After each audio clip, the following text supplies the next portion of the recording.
There's no feeling more intense than starting over.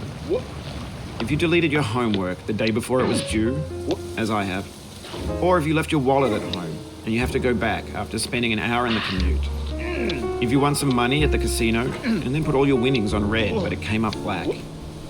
If you got your best shirt dry cleaned before a wedding and then immediately dropped food on it.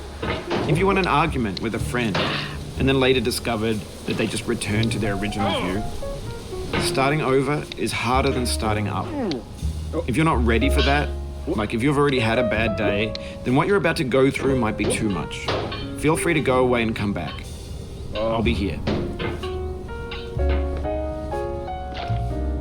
All right, thanks for coming with me on this trip.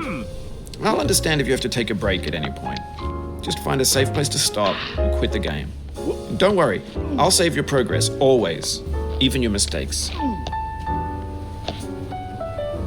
This game is a homage to a free game that came out in 2002 titled Sexy Hiking. The author of that game was Jazuo, a mysterious Czech designer who was known at the time as the father of B games.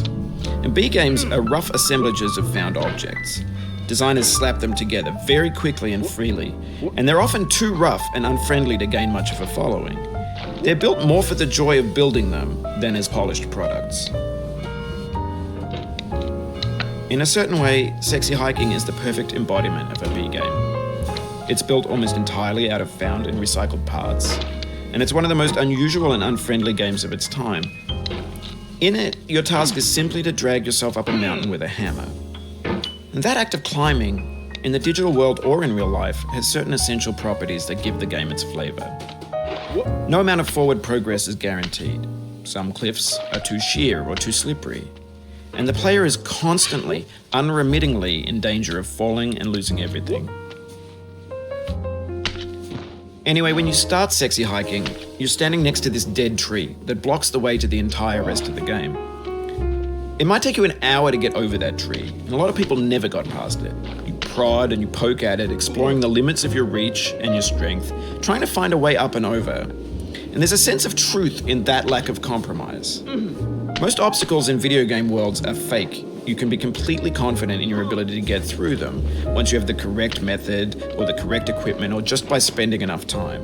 In that sense, every pixelated obstacle in Sexy Hiking is real. The obstacles in Sexy Hiking are unyielding, and that makes the game uniquely frustrating.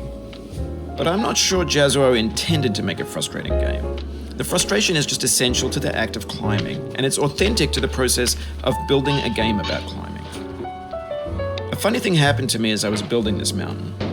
I'd have an idea for a new obstacle, and I'd build it, test it, and it would usually turn out to be unreasonably hard. But I couldn't bring myself to make it easier.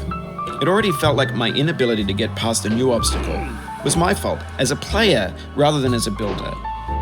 Imaginary mountains build themselves from our efforts to climb them, and it's our repeated attempts to reach the summit that turns those mountains into something real. When you're building a video game world, you're building with ideas, and that can be like working with quickset cement. You mold your ideas into a certain shape that can be played with, and in the process of playing with them, they begin to harden and set until they're immutable, like rock. And at that point, you can't change the world, not without breaking